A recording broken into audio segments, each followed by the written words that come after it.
Leadership is exactly the same. There's no event.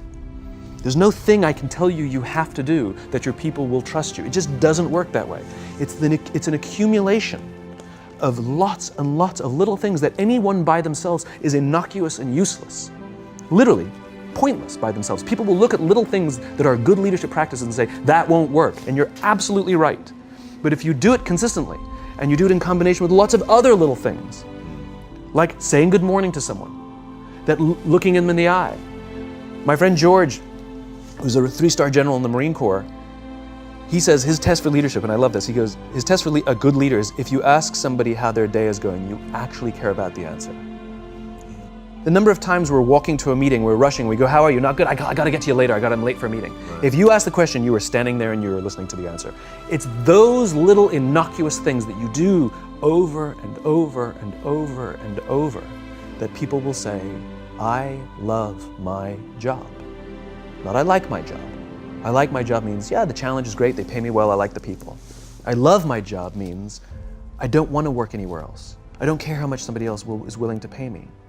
I'm devoted to the people here, and I care desperately about the people here as if they were my family. In business, we have colleagues and coworkers. In the military, they have brothers and sisters. That's how they think of each other. If you really have a strong corporate culture, the people will think of each other like brothers and sisters. It's like a family, right? No, brothers and sisters. Deep love. Fight, but the love doesn't go away. Bicker, the love doesn't go away.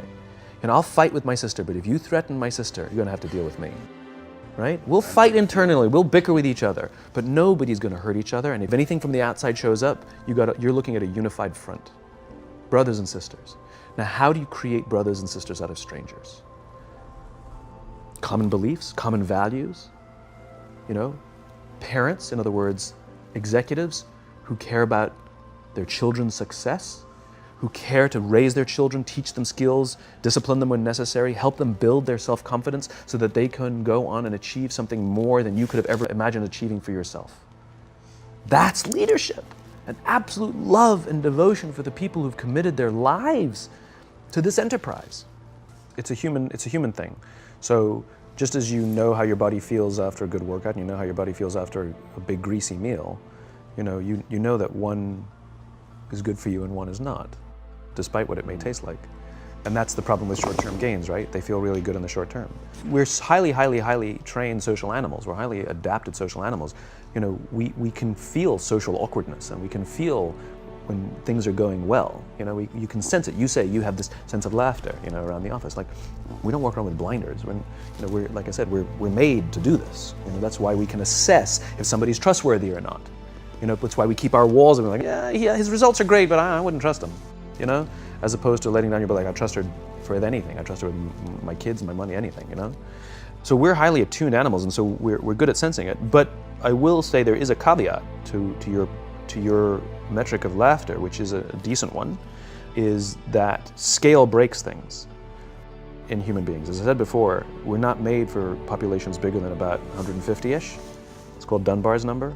Robin Dunbar, a professor from Cambridge University, theorized that we cannot maintain more than about 150 close relationships. And the way he defined a close relationship is, if you're at a bar with a bunch of friends and somebody comes in, would you ask that person to join you or not? And it's about 150 that we would ask them to come join us. And if you think about the reason, that actually makes perfect sense, which is there's two limiting factors. One is time. If you only gave 2 minutes to every person you know, you'd make no close friends. And the other one is memory. You just can't remember everybody. And so this is where leadership becomes very, very interesting, because if you have a company that has a lot of people, 5, 6, 7, 800 people, 1,000, 2,000, 5,000 people, clearly you can't know everyone. And clearly as a CEO, like, I care about every single one of my people. You don't even know. Some of the people you work for who work for you are bastards. You don't care about them, right? So it's a nonsense statement. But what you can say is, I desperately care about the people whose names I know and whose faces I recognize. And I care desperately about my leadership, and I instill in them every day that I will give them the tools, and I will take care of them with one purpose and one purpose only, that they will take care of the people in their charge. And I want those people to take care of the people and instill in them that they take care of the people in their charge. And then by the time you get down to the masses, where the actual 1,000 exist, because of the seniors it's like 20, where the real 1,000 exist, they feel about 100 and 150 of them can look to one of their direct leaders, to one of their direct managers, and say, that person cares about me. That's our boss, that's my leader. Not the leader, it's the CEO.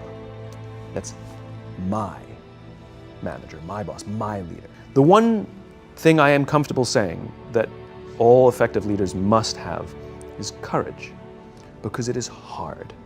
It is hard to stand up against outside pressure. It is hard to stand up to an external constituency who's pushing you to do something for their short-term gain, to do the right thing for your people. It is hard. It is thankless. It is lonely. Sometimes you get fired. Sometimes you get in trouble. Sometimes you'll lose your job and the next guy will get all the credit. It's all true. And the courage to do the right thing in the face of overwhelming pressure, only the best leaders have that courage. Only the best leaders. And here's the folly. Courage is not some deep internal fortitude. You don't dig down deep and find the courage, right? It just doesn't exist. Courage is external. Our courage comes from the support we feel from others. In other words, when you feel that someone has your back, when you know that the day that you admit you can't do it, someone will be there and say, I got you. You can do this. That's what gives you the courage to do the difficult thing. It's not going off to an ashram by yourself somewhere for 4 weeks and coming back and finding the courage. It's not what happens. It's the relationships that we foster. It's the people around us who love us and care about us and believe in us. And when we have those relationships, we will find the courage to do the right thing. And when you act with courage, that in turn will inspire those in your organization to also act with courage. In other words, it's still an external thing. That's what inspiration is, right? I'm inspired to follow your example. But those relationships that we foster over the course of a lifetime will not only make us into the leaders we need to be and hope we can be, but they'll often save your life. They'll save you from depression, they'll save you from giving up, they'll save you from any matter of negative feelings about your own capabilities, your own future.